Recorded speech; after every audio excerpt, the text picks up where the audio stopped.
Let's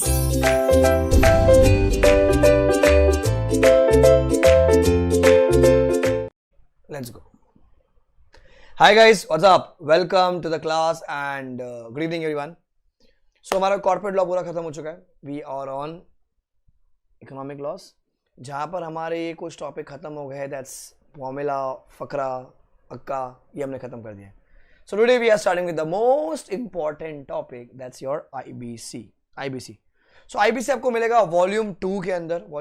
IBC बहुत important है. So people who are doing CS उनके लिए भी काम की चीज़ है. People appearing for 6D उनके लिए भी काम की चीज़ है. सब के लिए काम की चीज़ है IBC. अच्छा, अब IBC पढ़ने के लिए तो क्या चाहिए अपने को? क्षमता, खाना, पानी, सब. अगर आप IBC की वेटेज देखेंगे,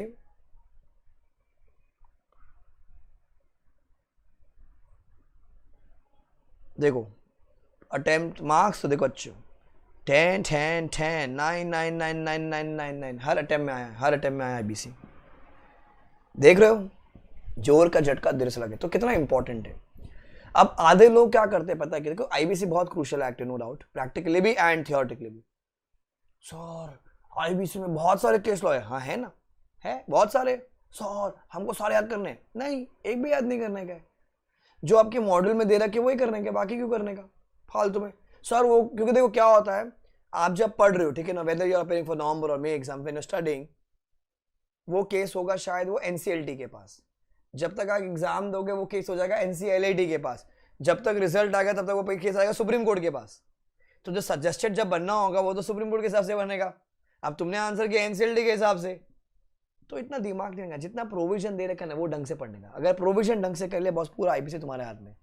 तो इट कुड बी 3 मार्क्स के 3 क्वेश्चन हो गए, या फिर 4 मार्क का, फिर 3 मार्क के 2 से लेके 3 क्वेश्चन आपको पेपर में दिखेंगे IBC के, मान के चलना. ठीक है. अच्छा, people appearing for paper number 6D, उनके लिए काम का, उनमें क्या केस लॉ मॉडल में दे रखे, तो जो मॉडल में वो आपको पढ़ लेने का, नाम पढ़ने का, क्योंकि क्रक्स और नाम और क्रक्स, दैट्स इट. पूरा स्टोरी पढ़ने की जरूरत नहीं. पेपर नंबर 4 के लिए प्रोविजन बहुत इंपॉर्टेंट है, प्रोविजंस. ठीक है.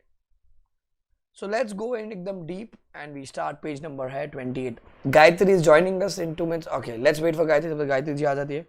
सो अगर आप देखोगे मोटा माटी ये पेज नंबर 28 से लेके 117 है. सो 90-95 पेजेस का अलग ही चैप्टर है. मतलब 100 पेज तो यही है. 322 पेज की बुक है अपनी, उसमें से 100 पेज तो अकेला IBC लेके जाता है.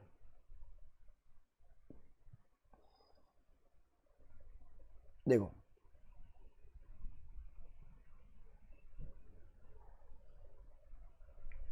सो लेट्स गो एकदम डीप में जाके, एकदम डीप में जाके.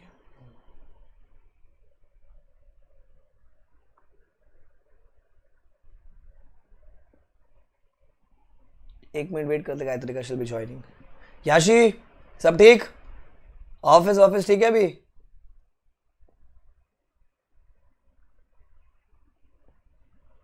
अल्फा टू याशी जागी है कि सो गई? हाँ जागी है. बढ़िया. सो IBC यार मेरे को कॉन्सेप्ट शुरू करना है. दीदी आ रही है?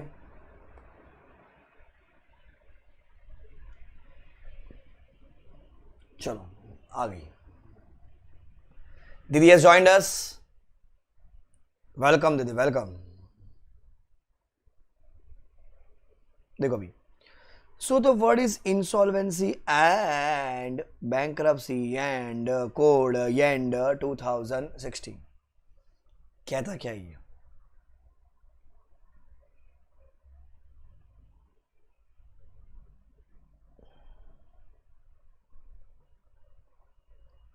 अब देखो मेरी शक्ल देखो जरा, मेरे को बताओ.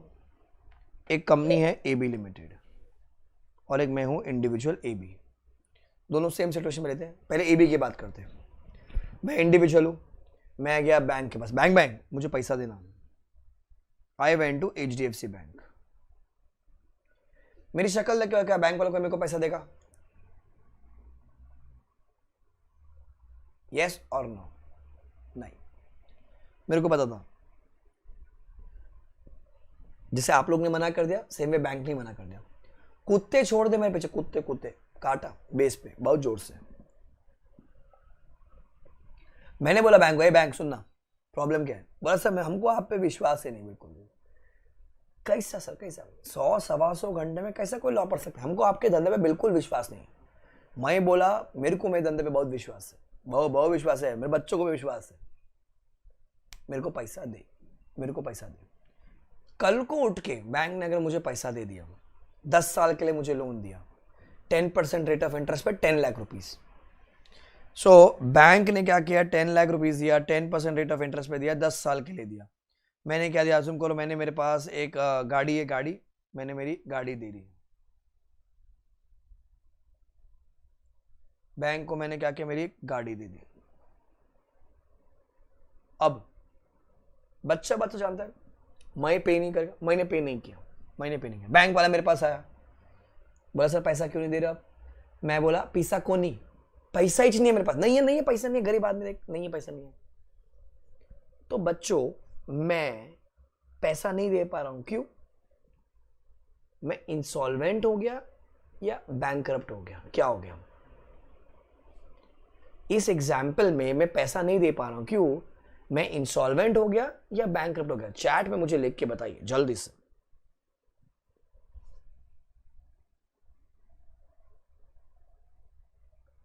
क्या हो गया, क्या हो गया? सर अरे सर आपके पास पैसा नहीं है ना सर। जब आपके पैसा नहीं है सर तो आप क्या बन जाओगे? वो जो आपका सिचुएशन है, आपका सिचुएशन क्या है sir? Where my assets are less than my liabilities. मतलब जो भी है सर, यही बस है, कुछ बचा ही नहीं है सर, 2 रोटी कांदा, बाकी कुछ है नहीं, पर लाइबिलिटी ये लंबे लंबे लाइबिलिटी, इतना लोन खड़ा सर पर सर, कर्जों में मैं यहां तक डूब गया, यहां तक सर। तो वो जो मेरी परिस्थिति है, वो मेरे जो फेज है, वो मेरे जो सिचुएशन है, उसको हम लोग प्यार से क्या कहते हैं? उसको हम लोग कहते हैं insolvency. That my situation is called as insolvency, that situation is called as insolvency. अच्छा, सेम कॉन्सेप्ट कंपनी के पॉइंट ऑफ व्यू से। कंपनी ने क्या किया? HDFC बैंक से लोन लिया, HDFC बैंक से लोन लिया। बैंक ने क्या किया? कंपनी ने क्या की? गाड़ी दी। बैंक ने वही सेम चीज, 10 साल का लोन, 10% इंटरेस्ट पे 10 लाख रुपया दिया। कुछ महीने बाद कंपनी ने पे नहीं किया, कंपनी ने पे नहीं किया, क्यों? क्योंकि कंपनी बोलते पैसा नहीं है, पैसा को नहीं, नो मनी ओनली हानि वो जमा लिया, चार इधर ये बुढ़ापे में जवानी, नो मनी ओनली हानि। अब उनको तो लेके जा नहीं सकते तुम। तो अब मेरे को बताओ, कंपनी पैसा दे रही है, क्यों? क्योंकि assets are less than the liabilities। That phase, that situation, वो जो परिस्थिति है, जो मेरी स्थिति है, क्या बोलते उसको? इंसॉल्वेंसी बोलते हैं कि बैंकरप्सी बोलते? क्या बोलते हैं? क्या बोलेंगे बताओ जल्दी से, चैट में लिख के बताओ क्या बोलेंगे। मैं sir that my situation will be called as insolvency। क्या बोलते उसको अपन? इंसॉल्वेंसी। अरे भैया जब तुम्हारे पास पैसा नहीं है, पैसा को नहीं, that phase, that situation, that time is called as insolvency। That time is called as insolvency। दोनों के लिए, whether you are individual or whether you are a company, it is called as insolvency। अच्छा, okay sir, समझा। अच्छा, अब क्या होगा? Insolvent हो गया, अब क्या करे? अब पता है, you are debarred by the law, आप प्रोहिबिट हो जाते हो। अरे डिस्क्वालीफाई हो जाता है, वो बचपन में कॉन्ट्रैक्ट में सीखा था पढ़ने। अब आप तो कुछ करते नहीं, कुछ कर नहीं सकते, तो सामने से एक बंदा आएगा, बंदा। तो जब आप कंपनी से एक पढ़ते हो, जब कंपनी बंद होने वाली होती है, हम उसको क्या कहते हैं? Wind up. कंपनी लिक्विडेट, तो लिक्विडेटर आता है यहां पर। इस चैप्टर में हम लोग क्या बोलेंगे उसको? Insolvency professional. क्या बोलेंगे उसको? Insolvency professional. कौन होता है सर? ये होता है राजा, एकदम फुल सूट बूट में आया कन्हैया, टोपी ओपी लगा के, टेंग टडेंग टडेंग टडेंग टडेंग। सर वो आएगा, देखेगा, अच्छा ये भी आप इंडिविजुअल हो, ए भी आप कंपनी हो, दोनों में सेम सिचुएशन, परिस्थिति है अलग खराब हो रखी, अच्छा कोई बात नहीं, दिखाओ क्या है, ए भी क्या है तुम्हारे पास? मैं बोला कुछ नहीं है भैया, देखो 2 कपड़े हैं, 2 रोटी कांदा, एक गाड़ी है, गाड़ी हाथ गाड़ी हाथ गाड़ी, अच्छा 4 पंखे भी है, 4 एसी भी है, 10 ट्यूबलाइट है। क्या करोगे इतना ट्यूबलाइट में जब तुम्हारे जीवन में रोशनी नहीं है? एक काम करो, 10 में से 4 ट्यूबलाइट बेचते अपन, 4 पंखे, क्या करोगे? बारिश का मौसम शुरू हो गया है मुंबई में, चलो एक काम करो 2 पंखा निकालो। एसी, क्या तुमको एसी चाहिए? गरीब आदमी, तुम एसी निकालो, एसी बेचो। तो मेरा जो इंसॉल्वेंसी प्रोफेशनल था वो आया, क्या किया उसने? फटपट फटपट फटपट असेट बिकवा दिया। असेट बेचो, क्या हो गया? पैसा इकट्ठा हो गया। सेम सिचुएशन कंपनी में भी, वो गया फटपट, थोड़ा बहुत मशीन 4 मशीन का क्या करोगे तुम? लाओ 2 मशीन बेचते अपन, क्या है? म्यूचुअल फंड, लिक्विडेट करो, मार्केट खराब है, चलो चलो लिक्विडेट करो। तो भाई साहब ने क्या किया? असेट बेचा, जैसे असेट बेचा पैसा आ गया। अब क्या हुआ? बैंक वाले दरवाजे पे खड़े थे, इंसॉल्वेंसी प्रोफेशनल आया, बोला क्या रे, हाँ क्या पैसा चाहिए? पैसा पैसा क्या होता है? क्या होता है पैसा? कितना चाहिए था बता, पैसा कितना? ए ला, असेट बेच के पैसा लाए, मुंह पे मारे इनको, पैसा दे दिया। अरे भैया जब पैसा दे दिया, now again you are rich boy, you are rich boy, पैसा दे दिया, खत्म ना, अभी तो कोई टेंशन नहीं, अभी कहां कर्ज है तुम्हारे सर पर? अरे जो तुम्हारी इंसॉल्वेंसी थी वो ठीक हो गई। दोनों situation, whether you are company और वेदर यू आर इंडिविजुअल, जब आपके पास assets are less than the liabilities, so whether you are individual और whether you are a corporate मतलब कंपनी, दोनों के केस में हम लोग उसको क्या बोलते हैं? इंसॉल्वेंसी। दोनों के केस में उसको हम लोग क्या बोलेंगे बच्चों? इंसॉल्वेंसी। अच्छा, अगर इंसॉल्वेंसी ठीक हो गई तो अच्छी बात है। अच्छा, अगर इंसॉल्वेंसी ठीक नहीं होती है, इंसॉल्वेंसी ठीक नहीं होती है, नहीं हुई नहीं हुई नहीं हुई, देखो असेट है तो बेचेंगे ना, असेट है तो बेचेंगे ना। अरे पर जब साला असेट ही नहीं है, अरे पंखा नहीं, वो हाथ का पंखा है सर, हाथ का पंखा है सर, लाइट नहीं है, उनके मोमबत्ती जलाते हैं, वो पूरा फुल दिया और बाती, हम कहानी घर घर की। अरे असेट ही नहीं है, तो अगर असेट नहीं है तो बेचेंगे क्या? तो मतलब इंसॉल्वेंसी ठीक नहीं हो सकती है। इंसॉल्वेंसी जब ठीक नहीं हो सकती है for individual, it will result into bankruptcy, for individual it will result into bankruptcy and for corporate it will result into liquidation, company को ही बंद कर दो, it will result into liquidation। Sir अगर इंसॉल्वेंसी ठीक हो गई अच्छी बात है, अगर इंसॉल्वेंसी ठीक नहीं होती है, for individual it will result into bankruptcy and for corporate it will result into liquidation. याशी जी कह रही है सर वापस से एक बार आप इंसॉल्वेंसी समझाइए ना। ऑब्वियसली पैसा दिया तो समझाना पड़ेगा ना। See the phase when someone when a creditor comes to you and says कि पैसा दे दीजिए, आप बोलते मेरे पास पैसा नहीं है, that situation, that phase is called as insolvency। Normal lemon भाषा में अपन क्या बोलते हैं? इंडिविजुअल इंसॉल्वेंट होता है हमेशा, अपन हमेशा ये सीखा है। इस चैप्टर में तो सिचुएशन अलग हो जाएगी, भले वो इंडिविजुअल भले वो कंपनी के पैसा नहीं है देने के लिए, that phase is called as insolvency. अच्छा, इंसॉल्वेंसी ठीक हो गई अच्छी बात है, तो अगर ठीक नहीं होती है तो इंडिविजुअल में वो हो जाएगा बैंकरप्ट एंड कंपनी क्या हो जाएगी? लिक्विडेट, कंपनी हो जाएगी लिक्विडेट। समझा आपको बेसिक बैकग्राउंड पूरे चैप्टर का? अभी तक कोई डाउट? तो मैंने आपको इंसॉल्वेंसी समझा दिया, बैंकरप्सी समझा दिया। कौन डाउट किसी को? भाई और बहनों कौन डाउट?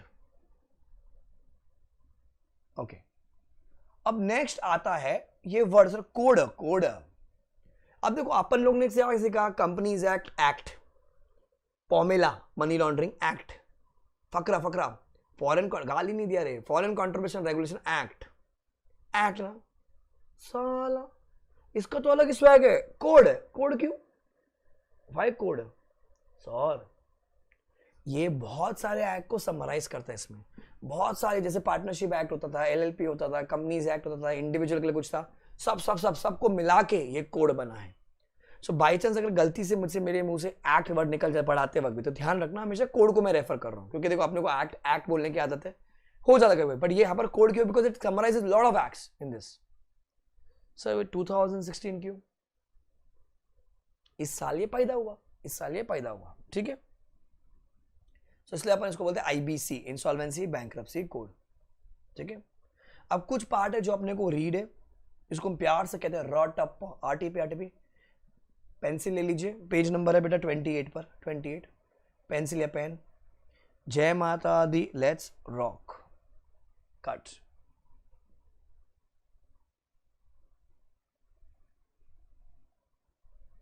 अब देखो कुछ चीजें रीड करनी ओनली फॉर योर बेस अपना क्लियर रहे. The term insolvency is used for both individuals and organization. For individual it is bankruptcy. For corporate, it is called as corporate insolvency. Both refer to a situation where the individual or company are not able to pay the debt, either in present or near future, and where the value of assets are held by them are less than the liability. देखो नीचे वही लिखा हुआ है. Insolvency in this code is regarded as a state, वो स्थिति, वो परिस्थिति, where the assets are insufficient to meet the liabilities. If untreated, insolvency result into bankruptcy for the individuals and for non-corporates and for liquidation for corporates. So therefore अपन क्या बोलेंगे? Insolvency is a state and bankruptcy is a conclusion. Baahubali स्थिति, bankruptcy is a conclusion. तो क्या बोलता है?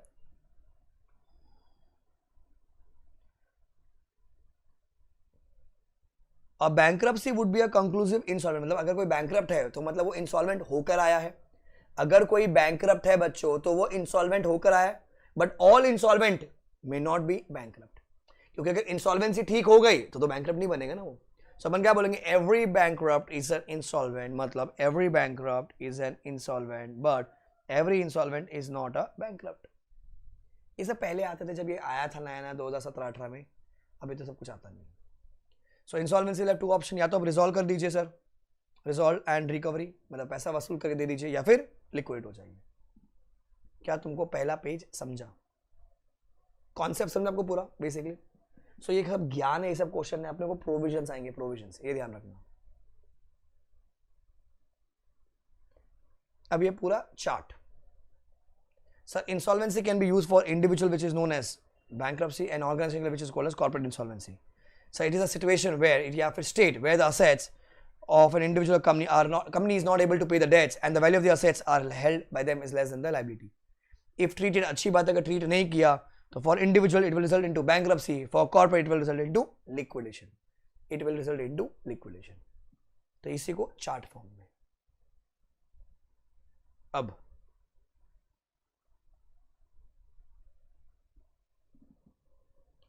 अब जब IBC आया तो बहुत सारे बॉडीज नहीं बनाए गए, अलग अलग प्रकार की बॉडियां बनाई गई. क्या क्या है बेटा मेरे को बताओ? इंडिया में पैसों के लिए सबसे एपेक्स बड़ी बॉडी कौन है पैसों के लिए?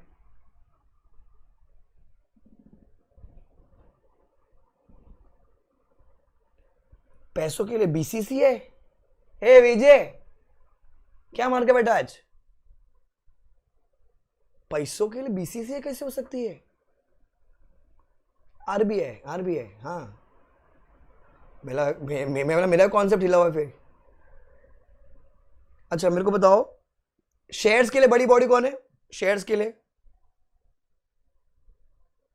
Sir SEBI. Thank you mummy, बच्चों को इतना तो आता है. सेबी. सेम वे IBC में एक मम्मी एक पापा. ठीक है. अरे तुमको जब भी लाइफ में कुछ चाहिए होता है, लाइफ में तुमको जब भी चाहिए होता है तो अपन किसके पास जाते हैं? मम्मी के पास जाते हैं, बराबर. किसी भाई बहन ने तुम्हें मार दिया, किसी दोस्त से लड़ाई होगी, मम्मी के पास जाते हैं. तो मम्मी को बोलते हम लोग प्यार से. Sound is very important. Mummy को क्या बोलेंगे अपन? ये क्या है? तुम्हारी मम्मी. तुमको इस एक्ट में, सॉरी इस कोड में अगर तुमको कंप्लेन करना है किसके पास होगी? मम्मी के पास. मम्मी क्या है तुम्हारी? Adjudicating authority. पापा, तुमको कुछ भी बड़ा तकलीफ हो ना, तुमको कुछ भी अप्रूवल चाहिए, कुछ भी चाहिए, किसके पास जाओगे तुम? बोर्ड के पास. बोर्ड कौन है? आपका पापा. पापा इज योर IBBI. पापा क्या जाएंगे आपके? IBBI, insolvency and bankruptcy board of India. IBBI. अब पापा के कुछ 3 टावर है. Tower means the kids, the tiny tots. कौन कौन है सर? एक होगा इंसॉल्वेंसी प्रोफेशनल एजेंसी.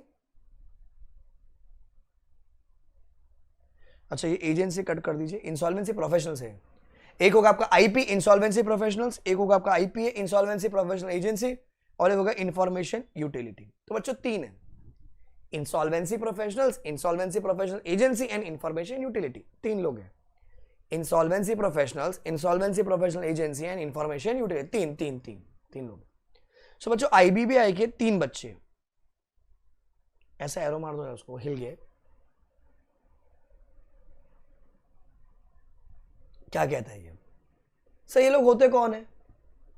अभी अक्कल लगो, इंसॉल्वेंसी प्रोफेशनल अपन जैसे लोग, पढ़े लिखे लोग, सीए, सीएस, एमबीए, एलएलबी, जो लोग इस कोड में इसमें कोड में जो बॉडी वहां पर जाके रजिस्टर होंगे।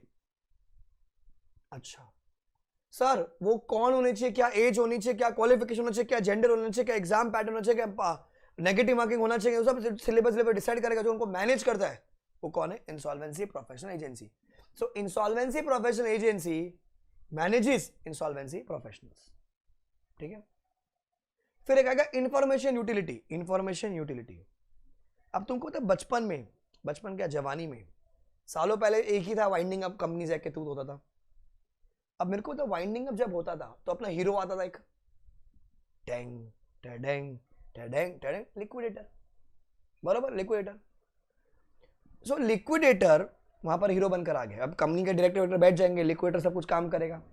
सबसे आखिरी में छुट्टा पैसा किसको मिलता था बच्चों? सबसे आखिरी में, चैट में लिख के बताओ मुझे। नमन भी नशे कर रही है, माल मुझे भी चाहिए, ऐसी बातें करते क्लास में तुम? ऐसे संस्कार दिए मैंने तुमको? सर सबसे आखिरी में, लास्ट में छोटा पैसा इक्विटी शेयर होल्डर को मिलता था। अब अज्यूम करो अपन लोग इक्विटी शेयर होल्डर, अब अपना रिश्ता कंपनी के पास है, अब कंपनी का बंद हो रहा है, क्या करें? बंद हो नहीं रही। अब हम गए कंपनी के डायरेक्टर का, sir we were the owners या ऑफ दिस कंपनी, हमारा पैसा कब मिलेगा? कंपनी के डायरेक्टर्स बैठे वो अनुष्का शर्मा वाले पोज में, वो ना सुई धागा मूवी, ऐसा वो साड़ी सब मुंह में लेके बैठी रहती है, पैसे पोज में बैठे हुए। हमका क्या पता? हमको तो स्टैचू कर रखा है, ये भी सर हमको सिखाए, ए डायरेक्टर लो स्टैचू स्टैचू स्टैचू, क्योंकि सारा काम कौन करेगा? लिक्विडेटर। हमका नहीं पता, वो भी सही है, उनको भी क्या पता? सारा पैसा हम लगाए, हमको हमारा पैसा वापस हमको बता ही ना कोई। अब तुम गए लिक्विडेटर के पास, ए लिक्विडेटर भैया, ए लिक्विडेटर भैया, हमको हमारा पैसा कब मिला? बोला हमको क्या पता, कंपनी जब डॉक्यूमेंट्स देती है वो जाता है मम्मी जी के पास। एक सेकंड, कंपनीज एक्ट में तुमको मैंने सिखाया मम्मी, कंपनीज एक्ट में मम्मी कौन होते रहे? ई गवर्नेंस वाले चैप्टर में, जो याशी ने अभी तक अटेंड नहीं किया है। याशी did you attend e governance?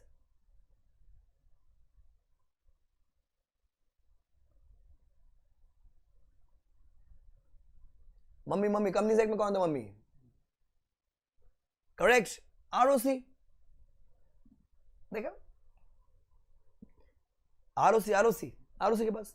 अब तुम गए आरओसी के पास, ए आरओसी आरओसी, मम्मी मम्मी हमारा पैसा कब मिलेगा? अरे तुम्हारी कंपनी वाले जो डायरेक्टर है लिक्विडेटर वालों ने डॉक्यूमेंट से अपलोड नहीं किया, हमको क्या पता कब मिलेगा? तो कहीं में कोऑर्डिनेशन नहीं होता था। तो भैया जिस इंसान ने पैसा लगाया उसी को तुमने साला बना दिया। हम कह नहीं सकते पर बना दिया, समझ जाओ हम क्या कह रहे हैं, बना दिया। अब क्या करें? तब जाके नया कोड आया आईबीसी, वो बोलते हैं अच्छा सुनो ये रुको, हम एक डिपार्टमेंट बनाते हैं। डिपार्टमेंट, ए शेयर होल्डर तेरे को कुछ भी इंफॉर्मेशन चाहिए, कौन से स्टेज पे चल रहा है अभी वो वाइंडिंग अप लिक्विडेशन, कौन से स्टेज पर है, तेरे को तेरा पैसा कब तक मिल जाएगा, तेरे को जानने का ना, चले आजा आजा आजा, एक मस्त कमरा है, आजा अंदर आजा। इंफॉर्मेशन यूटिलिटी, तो information utility is a department, जैसे आरओसी होता है ना वैसे सेम एक इंफॉर्मेशन यूटिलिटी है जहां से आपको सारी इंफॉर्मेशन मिलेगी। अच्छा, कंपनी पर इंसॉल्वेंसी प्रोफेशनल्स पर ड्यूटी है, आगे मिलेगा अपने को, उन पे ड्यूटी कास्टेड है कि आपको सारा चीजें अपडेट करता रहना पड़ेगा, सो दैट जिस जो भी पर्सन इंटरेस्टेड है इस पूरे चैप्टर में, उनको कुछ भी खबर चाहिए ना, वो भैया आयु से जाके ले ले, आयु से ले ले। समझा आपको? तो बेटा मम्मी पापा समझा, पापा के 3 बच्चे हैं, IP IPA IU, IP IPA IU. अब कुछ ज्ञान है, ओनली फॉर इट, अभी देखो चैप्टर शुरू नहीं हुआ है अभी तक, फुल ज्ञान है। Sir the code provides for the establishment of regulator who will perform legislative, executive, quasi judicial functions with respect to IP, IPIU, उसको हम लोग बोलते हैं क्या? IBBI। क्या बोलते हैं उसको हम लोग? IBBI।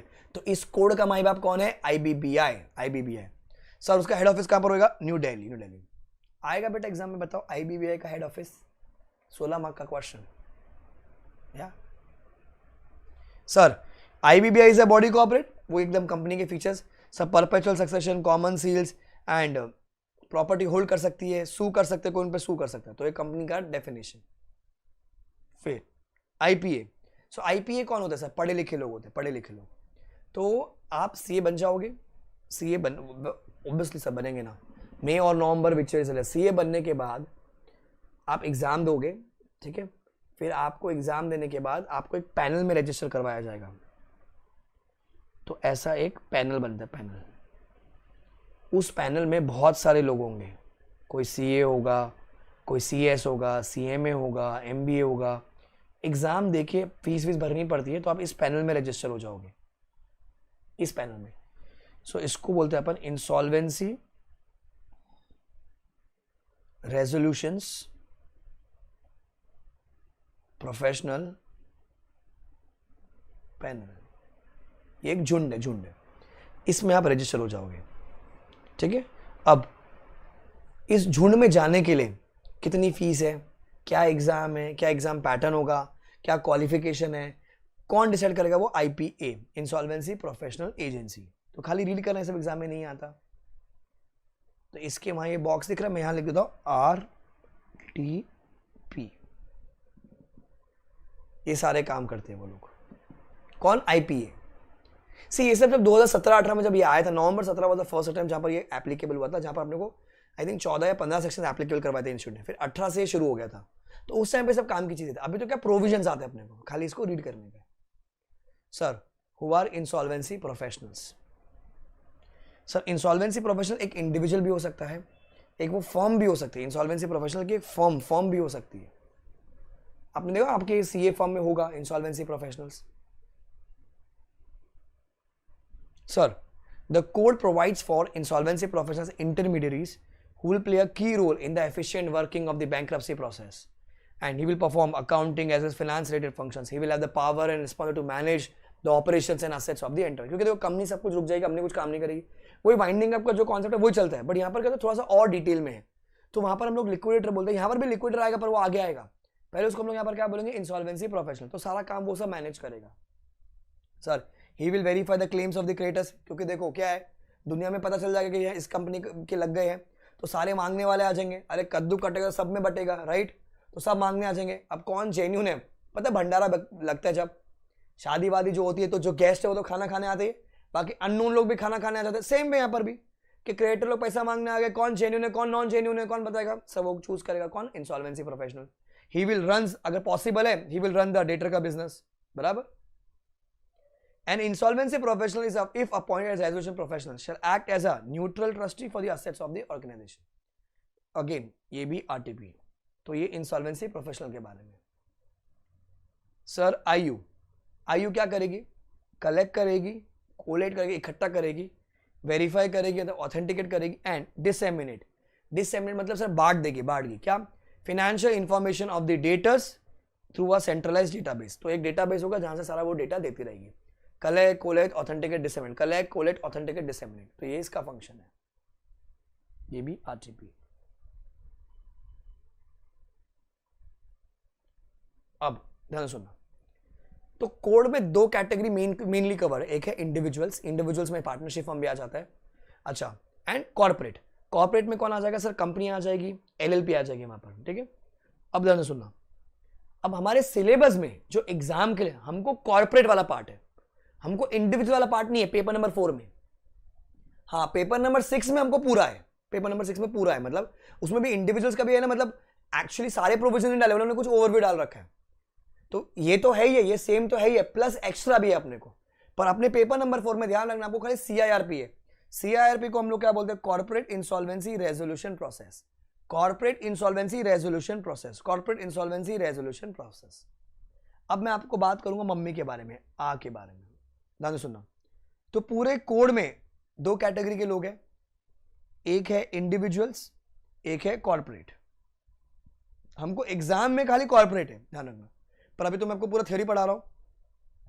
तो वो क्या बोलता है? सर अगर इंडिविजुअल्स, ठीक है, अगर इंडिविजुअल्स ने पैसा नहीं दिया, तो जिसने पैसा दिया है इंडिविजुअल को, उसको अगर कंप्लेन करने का है, सामने वाला इंसान इंडिविजुअल है, उसके खिलाफ कंप्लेन करने का, तो किसके पास जाएंगे? सर वो जाएंगे के पास। किसके पास? के पास। सर कौन होगा? होगा डेट रिकवरी ट्राइब्यूनल। मैं खुश नहीं हूं DRT से, मैं आगे जाऊंगा, डेट रिकवरी एपिलेट ट्राइब्यूनल। मैं खुश नहीं हूं DRAT से, मैं आगे जाऊंगा, सुप्रीम कोर्ट। मैं सुप्रीम कोर्ट से भी खुश नहीं, मैं कहां जाऊंगा? घर पे, घर पे, घर पे बेटा, घर पे, घर पे, घर पे। Supreme court is the last authority. In case of corporate मैं जाऊंगा किसके पास? एनसीएलटी के पास, नेशनल कंपनी लॉ ट्राइब्यूनल के पास। मैं खुश नहीं हूं, कहां जाऊंगा? एनसीएलटी के पास, national company law appellate tribunal. Sir मैं इनसे भी खुश नहीं हूं, कहां जाऊंगा सर? मैं सुप्रीम कोर्ट के पास। अरे भाई मैं सुप्रीम कोर्ट से भी खुश नहीं हूं, घर पे, घर पे, घर पे। अच्छा, तो तुमको ध्यान रखना जहां जहां वर्ड यूज किया होगा ना इस कोड में आ, मतलब they are referring it to either DRT और एनसीएलटी, एनसीएलटी सुप्रीम कोर्ट, यहां पर डीआरटी एंड सुप्रीम कोर्ट। पर हमको भी सिलेबस में ये वाला पार्ट तो है ही नहीं एग्जाम के लिए, मतलब एक्चुअली है पर एग्जाम के लिए तो है नहीं, ऑब्जेक्टिव से तुमको पता होना चाहिए। तो ध्यान रखना, अगर आ को रेफर किया है तो आ को रेफर किया मतलब किसको रेफर किया वो लोग ने? एनसीएलटी को रेफर किया, and then NCLT and then supreme court. So अब आ बोल लो, एनसीएलटी लो, सिनोनिम्स चलेंगे पूरे। अच्छा, जब जब यहां पर जब आईबीसी आ जाएगा ना भैया, आईबीसी बाप है, बाप, सबको रोक देगा। कोई भी और ऐड, कोई भी कोई body, CBI, CID, income tax, कोई भी बीच में आके उंगली नहीं कर सकता। आईबीसी बाप है। क्या बोलोगे आप? आईबीसी बाप है, आईबीसी बाप है। ठीक है। So what you have to do is from the notes, from the module what you have to read page number 28 से लेके 32 तक रीड कर आइए। तो अभी तक मैंने आपको बेस समझाया पूरा, क्या लिखना है, कितना लिखना है अपन बाद में देखेंगे, पहले आप उसको रीड कीजिए। रीड।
डन है?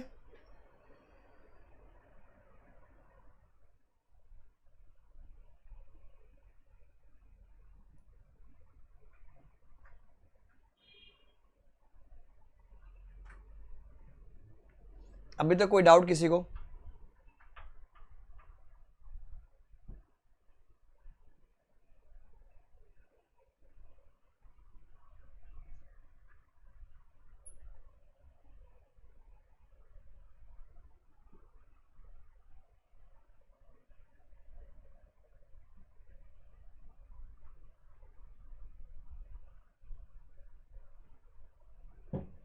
चले आगे, कूल है। अब देखो, this code shall be called as IBC. कुछ पार्ट है जो रीड करने खाली अपने को। It extends to whole of India, underline कर दीजिए होल ऑफ इंडिया को। It extends to whole of India. I hope आपको पता होगा, एक्सेप्ट जम्मू कश्मीर की बात अब हट गई हर जगह से, वो अपना रीऑर्गेनाइजेशन एक्ट आया था ना तब के थ्रू। Then different dates may be provided, may be appointed for different provisions of this code. तो सब अपने को ध्यान नहीं देना। अब यहां पर आपका पहला आंसर आता है एप्लीकेबिलिटी। ये किस किस को एप्लीकेबल है? सर सब को। सब मतलब सब।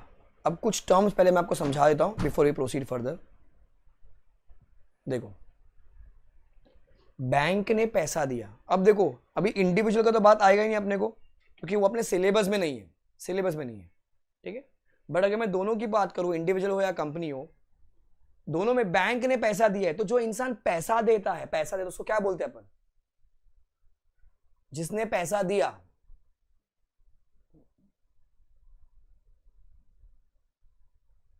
लेंडर हो गया। The correct term to be use in this chapter, it is called as creditor. तो कौन हो जाएगा बच्चों? वो क्रेडिटर, ठीक है। जिसको पैसा दिया, जिसको पैसा दिया, तो एबी लिमिटेड एक कंपनी है, पैसा दिया, पैसा दिया, कौन हो जाएगा? वो क्रेडिटर ने पैसा दिया। तो ऑपोजिट पार्टी को क्या बोलेंगे अपन? Sir debtor. क्या बोलेंगे? डेब्टर। तो यहां पर अपन बोल देंगे उसको कॉर्पोरेट डेटर, कॉर्पोरेट डेब्टर। अच्छा, AB debtor, but at the end AB और एचडीएफसी बैंक मतलब वो है, वो प्रैक्टिकली पर सिलेबस में नहीं है। तो अभी मैं जो भी चीजें बात सिखाऊंगा आपको, वो कंपनी के हिसाब से सिखाऊंगा। तो जो इंसान पैसा देता है वो होता है क्रेडिटर, जिसको पैसा दिया कॉर्पोरेट डेटर। अब मैं आपको पढ़ा रहा हूं applicability of the code. So when I से एप्लीकेबिलिटी ऑफ द कोड, मतलब ये कोड किस किस को एप्लीकेबल है? Sir the code is applicable to every company incorporated companies act. Sir any the company govern by any special act. Sir any LLP. Sir, any other body notified by CG, any other body notified by CG. Sir, personal guarantors to corporate debtors, personal guarantors to corporate debtors, partnership firm and proprietorship firms, and individuals other than persons referred in E. तो 7 लोग हैं बच्चों, 7 लोग। Company, special act वाली company, LLP हो गया, any other company notified by CG, personal guarantors to corporate debtors, partnership firms and proprietorship firms and individual. 7 लोग को एक कोड कवर है। हाँ, ये 7 लोग को कवर है, समझा? समझा? तो सर ये डेटर के पर्सपेक्ट से देखने का कि क्रेडिटर के पर्सपेक्ट से देखने का, क्या करने का? किसके पर्सपेक्ट से देखने का अपने को, या दोनों के से देखने का? डेटर या क्रेडिटर या बोथ?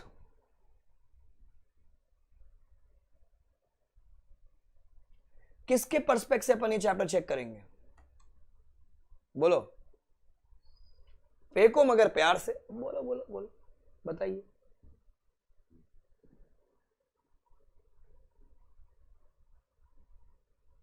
किसके थ्रू? Corporate data.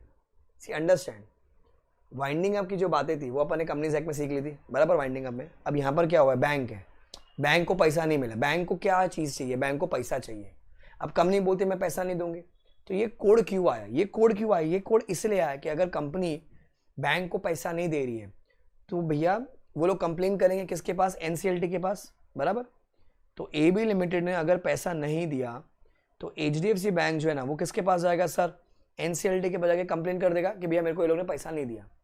तो एनसीएलटी क्या करता है? एक हीरो को अपॉइंट करेगा, हम उसको नाम देते हैं Shahrukh Khan. Shahrukh Khan would be called as insolvency professional. वो आएगा, देखेगा कि एबी के पास एसेट है क्या, अगर एसेट है अच्छी बात है, बेच के पैसा दे देगा। तो वो जो इंसॉल्वेंसी है वो ठीक हो गई। बट अगर इंसॉल्वेंसी ठीक नहीं हुई, मतलब क्या आप असेट ही नहीं तो बेचेगा क्या? तो वो जो शाहरुख खान है क्या करेगा, कंपनी को बंद कर देगा। बंद बंद बंद बंद मतलब सर क्या, लिक्विडेट। कितना दिन मिलता है इनको, अभी आगे आएगा वो सब चीजें। 180 डेज मिलता है, 180 दिन, मतलब बैंक को वेट करने का खाली बस। 2 दिन हो गया, 4 दिन हो गया, 5 वेट करेगा वो। जैसे 180 दिन बीत गया, खत्म, कंपनी लिक्विडेट। 181st डे को कंपनी लिक्विडेट। अच्छा, अब use in country call as India, तो यहां पर तो कहते हैं एक्सटेंशन पे एक्सटेंशन, भैया भैया भैया जाओ एक काम करो, 90 दिन के अंदर एक्सटेंशन ले लो। तो टोटल मिला के होता है 270 डेज। भाई अगर 270 डेज में पैसा दे दिया अच्छी बात है, अगर नहीं दिया ना भैया, बैंक राजा है, बैंक मतलब मेरे बाप का क्या जाता है, nothing goes of my father. ए शाहरुख बंद कर सालों को। 271st डे को कंपनी सीधा लिक्विडेट। तो यहां पर जो बोल रहा है ना कि जो सुप्रीम पावर है किसके पास है, क्रिएटर के पास पावर है। क्या प्रैक्टिकली क्या होता था, बड़ी बड़ी companies, Vijay Mallya, Kingfisher, UB group, Nirav Modi, DHFL, Videocon, Alok industries, इतनी सारी कंपनीज है जिन्होंने क्या बैंकों के पैसे हड़प लिए। अब आईबीसी आने से क्या हो गया, बैंक को बिल्कुल डर नहीं है, बोला लेके जा पैसा। क्योंकि अगर तूने पैसा नहीं दिया मैं ठोक दूंगा तुमको आके पास। क्या करेगा, शाहरुख खान को अपॉइंट करेगा, शाहरुख खान आएगा, 180 दिन देगा, तुमने दिया अच्छी बात है, चलो और 90 दिन दे ले, कोई बात नहीं, 270 दिन में अगर तूने मुझे नहीं दिया, लग गए तुम्हारे लॉ, क्योंकि तुम क्या हो जाओगे, लिक्विडेट, खत्म, सीधा लिक्विडेशन का ऑर्डर है। पहले क्या होता था, इस एक्ट में गया, इस कोर्ट में गया, ऐसा ना फलाना टिकना, घूमता ही रहता था। तो यहां पर बैंक खुश, मतलब जिसने पैसा दिया क्रेडिटर खुश, सर जो ओनर है कंपनी का, शेयर होल्डर, वो भी खुश, बोलेगा सर अच्छा लिक्विड हो जाए। तो यहां पर जो पावर जो दे रखी ना कंप्लेन करने की, वो खाली क्रेडिटर्स को दे रखी है। किसको दे रखी है, क्रेडिटर्स को। सर कौन कौन से क्रेडिटर्स है यहां पर, अपन सीखेंगे यहां पर। एक तो एफसी। सर एफसी का मतलब क्या होता है बेटा, फाइनेंशियल क्रेडिटर। ए बाबू, सर फाइनेंशियल क्रेडिटर मतलब जिसने अपने को पैसा दिया, जिसने अपने को क्या दिया बच्चों, पैसा। ओसी मतलब का सर कौन, ऑपरेशनल क्रेडिटर। ओसी मतलब कौन, ऑपरेशनल क्रेडिटर। ओसी मतलब कौन हो जाएगा, ऑपरेशनल क्रेडिटर। सर एफसी मतलब कौन, जिसने अपने को पैसा। सर ओसी मतलब कौन, जिसने अपने को माल दिया होगा, माल दिया, तो मस्त देखे, यूज किए। अब यूज करके तुम्हारा भाग बनता है पैसा देने का, उसको हक है ना उसका पैसा मांगने का, दो पैसा। तुम बोलते सर है ही नहीं पैसा, माल मस्त एकदम इंपोर्टेड कड़क।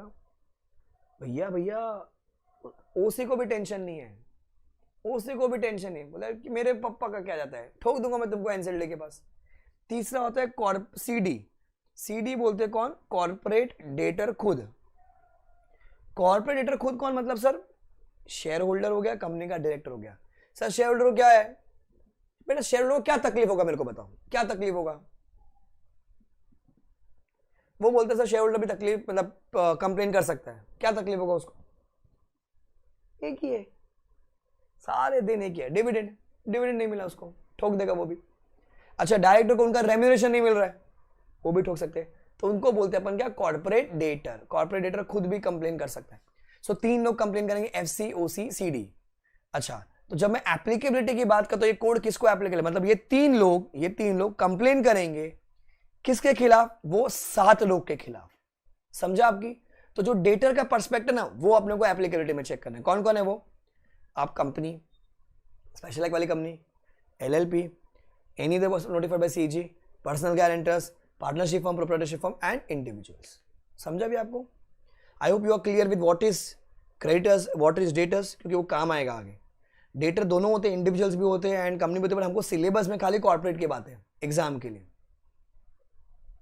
अब नीचे, this code is not applicable to, क्या बोलो क्या बच्चों, this code is not applicable, किसको, corporates in finance sector. Now क्या कहता है, the corporate person shall not include any financial service provider. Example दे पाएंगे आप, ये कह रहे it is not applicable to corporates in finance sector. कौन हुआ, कौन है ये लोग, कहां से आते हैं,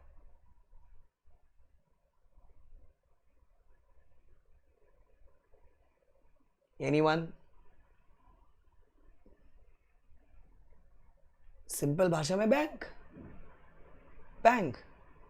अच्छा, when I say this code is not applicable to bank, financial institutions, ठीक है, इंश्योरेंस कंपनीज, करेक्ट याशी, asset management company, asset reconstruction company, mutual funds, CIS और पेंशन फंड, इनको कोड एप्लीकेबल नहीं है। एक सेकेंड, मैंने से इनको ये कोड एप्लीकेबल नहीं है, इनको ये कोड एप्लीकेबल नहीं, दैट मीन्स ये लोग कंप्लेन नहीं कर सकते क्या? इनके खिलाफ कोई कंप्लेन नहीं कर सकता? What do you mean by this line? This code is not applicable to bank, FIF, insurance company, इन लोग को कोड एप्लीकेबल नहीं है, मतलब इसकी इंटरप्रिटेशन क्या है? ये लोग कंप्लेन नहीं कर सकते या इनके अगेंस्ट कोई कंप्लेन नहीं करेगा? सर, इनके against no one can complain, इनके against no one can complain. Sir, bank तो पैसे देगा ही ना, तभी तो कोड आया ना, बैंक को तकलीफ होता तभी तो कोड आया, तो बैंक 7 लोगों के खिलाफ कंप्लेन करेगा, पर इन लोग के खिलाफ कोई कंप्लेन नहीं कर सकता। क्लियर इतना चीज? फिर एक ट्विस्ट आया एनबीएफसी को लेके। अभी मेरे को बताओ, एनबीएफसी कि एनबीएफसी भी फाइनेंशियल सर्विस प्रोवाइडर है, फाइनेंस सर्विस प्रोवाइडर, यस और नो? बोलो।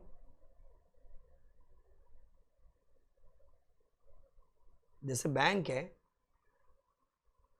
पर फाइनेंस तो देती है ना याशी, जैसे बैंक है फाइनेंस देती है, सेम वे वो नॉन बैंकिंग है पर वो भी तो फाइनेंस देता है। It's a financial service provider, it's a financial service provider, बराबर। अब मैंने read the go with the plain reading, भैया this code is not applicable to any financial service provider, ठीक है, तो उसमें बैंक भी आ गया, एनबीएफसी भी आ गया, तो ये क्लियर है कि एनबीएफसी को भी एप्लीकेबल नहीं है। अब एक अमेंडमेंट आई, वो क्या कहता है?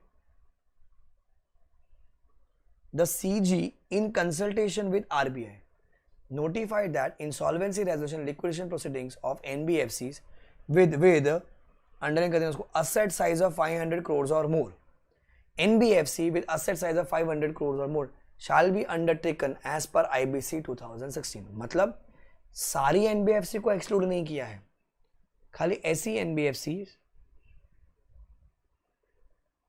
ठीक है, सारी एनबीएफसी को एक्सक्लूड नहीं किया है नॉन एप्लीकेबिलिटी से। मैं वापस बोल रहा हूं कि सारी एनबीएफसी को एक्सक्लूड नहीं किया है नॉन एप्लीकेबिलिटी से, ध्यान से सुना, ऐसी एनबीएफसी को एक्सक्लूड किया है नॉन एप्लीकेबिलिटी से जिसका asset size less than 500 crore है। क्योंकि यहां क्या लिखा हुआ है? NBFC with asset size of 500 crore और मोर, उनको ये कोड एप्लीकेबल है। NBFCs with asset size of 500 crores or more, मतलब मिनिमम 500 crores, उनको ये कोड एप्लीकेबल है। बच्चों, उनको ये कोड एप्लीकेबल है मतलब उनके खिलाफ कोई आईबीसी में जा सकता है। सो वहां लिख दीजिए, complaint can be made against such NBFC, complaint can be made against such NBFC, complaint can be made against such NBFC, समझा आपको? complaint can be made against such NBFC। कौन सी NBFC?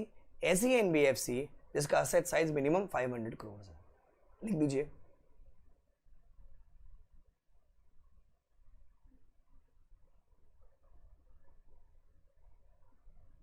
Then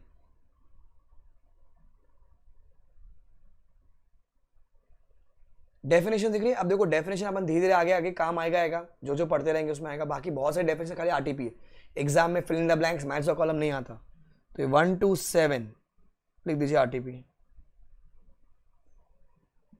RTP means read if time permits. Sir 7 में corporate person मतलब कौन हो जाएगा? Company. Corporate person means company.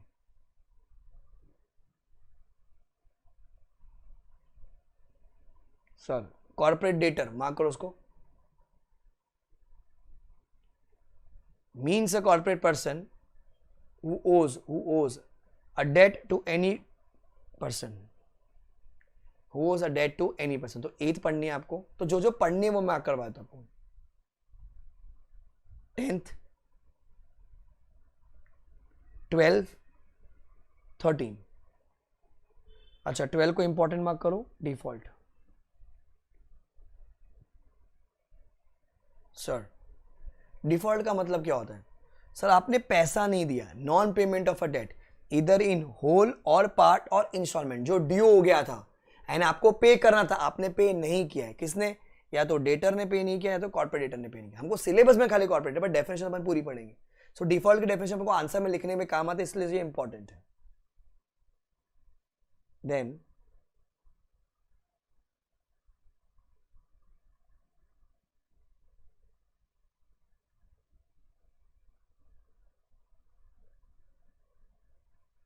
Nineteen को mark करो,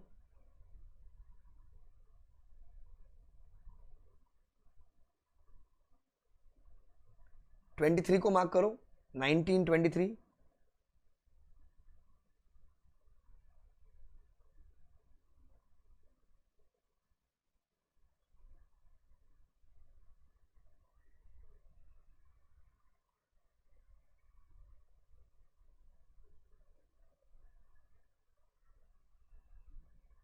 बस बाकी कुछ नहीं पढ़ना है, जो मार्क किया वो ही खाली रीड करना है।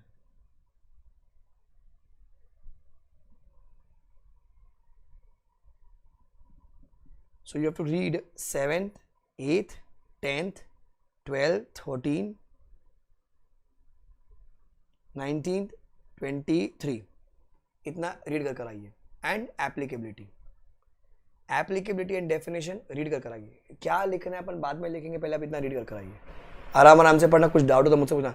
ये चीज़ क्लियर रखना कि डेटर कौन होता है एंड क्रिएटर कौन होता है, ठीक है। ये चीज़ क्लियर रखिए, आगे फिर पूरा बेस उसी पे, क्योंकि 3 ही आंसर है मेन, FC, OC, CD के आंसर, उसी पे पूरी चीज़ें चलेगी।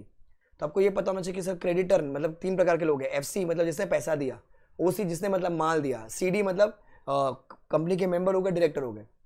अच्छा, किसके खिलाफ कंप्लेन करें? 7 लोगों के खिलाफ कंप्लेन, वो लोग डेटर की पोजीशन पर होनी चाहिए। कंपनी, स्पेशल वाली company, LLP, any other body corporate, personal guarantors हो गया, partnership firm, proprietorship firm and individuals हो गए, ठीक है।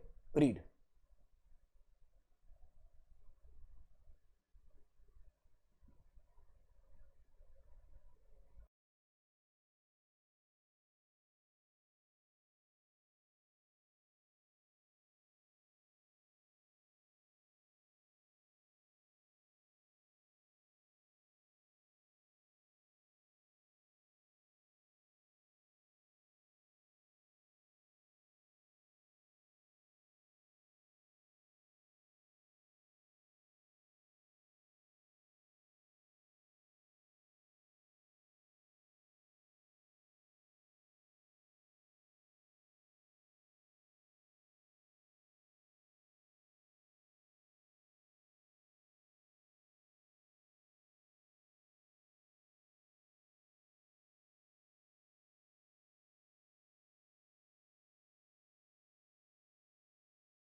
What is up guys, done है? अभी तक कौन डाउट किसी को?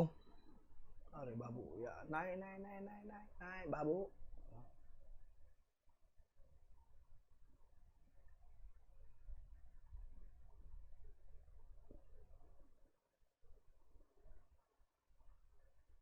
अभी तक क्लियर?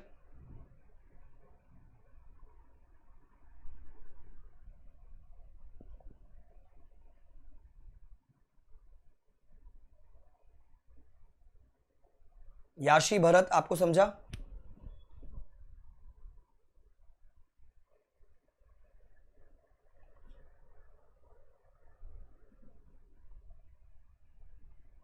टीवी खराब हो रहा है।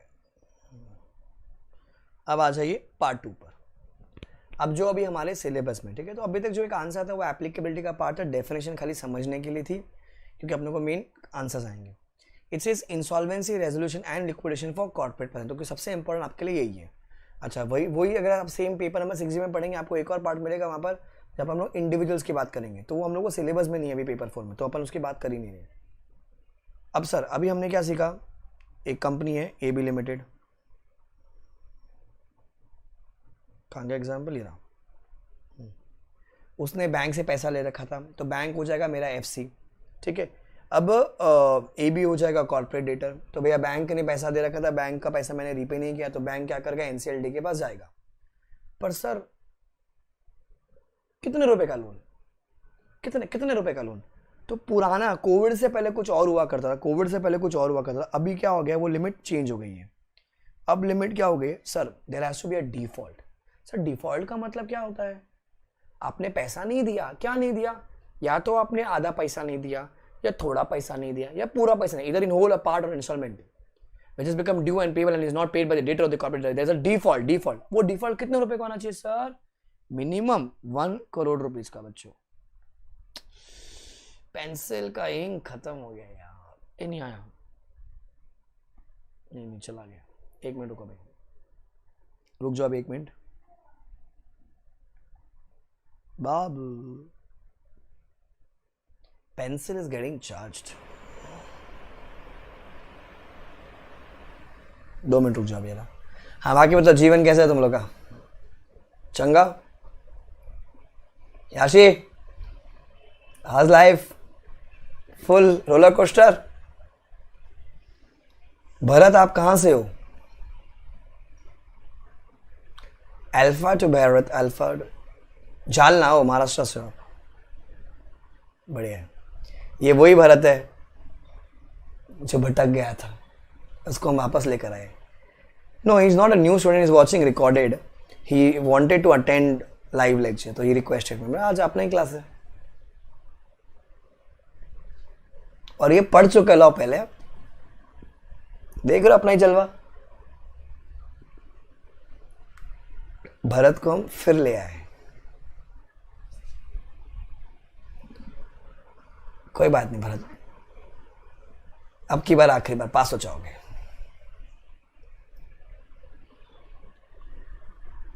सो आई होप आपको सब समझ में आ रहा होगा अपन जो पढ़ रहे हैं। IBC कैसा लग रहा है अभी तक? अच्छा लग रहा है? नमन को लग रहा है कुछ कुछ, बस इकोलॉ में आ जाए तेरे को 80 भरत, मजा आ जाएगा, मजा।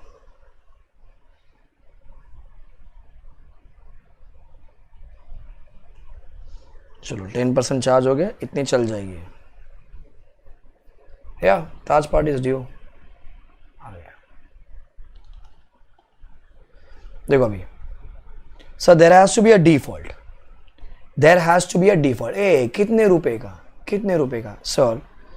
This part shall apply to the matters relating to insolvency and liquidation of corporate debtors where the minimum amount of default is ₹1 crore. मतलब यूं ऐरा गहरा जाके कंप्लेन नहीं कर गया एनसीएलटी को, तुमने पैसा दिया, तुम FC हो, ठीक है, पर वो पैसे का डिफॉल्ट कितने रुपए का होना चाहिए? 1 करोड़ रुपए का होना चाहिए। अच्छा, तुम OC तुमने माल दिया था, तुम्हारे माल का पैसा नहीं आया, तो वो भी डिफॉल्ट कितना होना चाहिए? 1 करोड़ रुपए का होना चाहिए। तुम CD हो, तो तुम्हारा डिविडेंड का अमाउंट कितना? 1 करोड़ रुपए का चाहिए। भैया जो भी डिफॉल्ट है ना, default minimum 1 crore, please underline 1 crore. The default has to be minimum 1 crore 1 crore 1 crore 1 crore.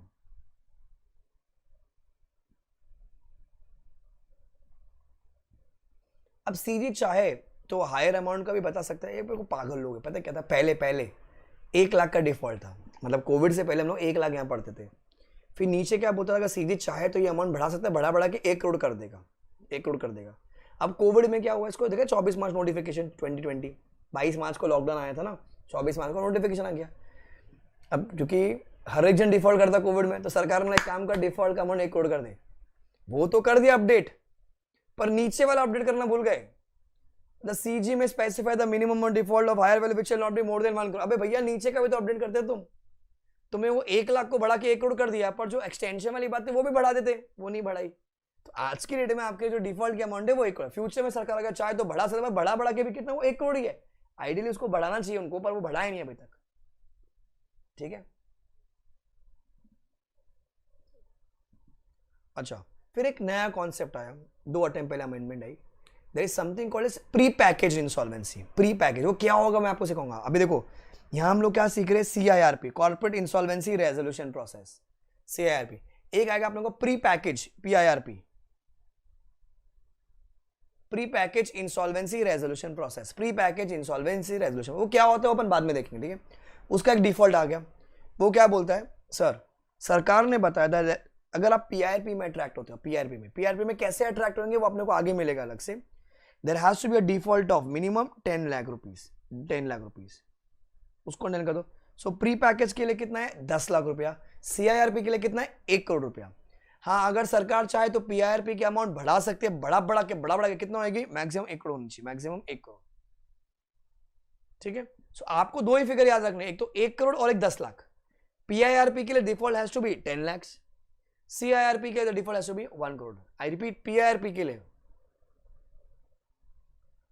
याशी व्हाट डज दैट मीन, मतलब कि what does what mean, you are asking with reference to PIRP और you are asking with reference to 1 crore 1 crore, क्या पूछ रहे हो आप।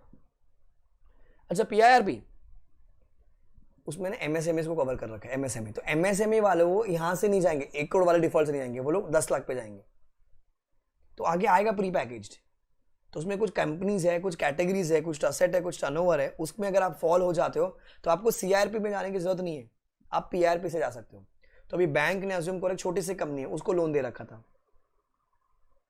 अब वो जो कंपनी है वो MSME के डेफिनेशन में फॉल हो रही है, पर डिफॉल्ट खाली 15 लाख रुपए का है। अब अगर वो CIRP से जाएगा तो वहां पर डिफॉल्ट 1 करोड़ रुपए का होना चाहिए। तो अलग से PIRP का कॉन्सेप्ट आया, 2021 में ही आया था। वो बोलता अच्छा ये लोग MSME में जा रहे हैं, चलो चलो शॉर्टकट रोड, PIRP से जा सकते हैं, pre package insolvency resolution process. ठीक है, वो आगे मिलेगा अपने को। तो आपको 2 बाइफर्केशन का एक काम करो, वहां पर बना के रख दो हाथ की आती। CIRP के लिए 1 करोड़ है, PIRP के लिए 10 लाख है।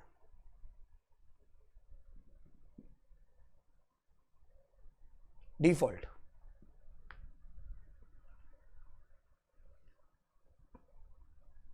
फिर नीचे बहुत सारी डेफिनेशन, ये सब नहीं रीड करना है, जो काम की चीज वो अपन पढ़ रहे हैं अभी।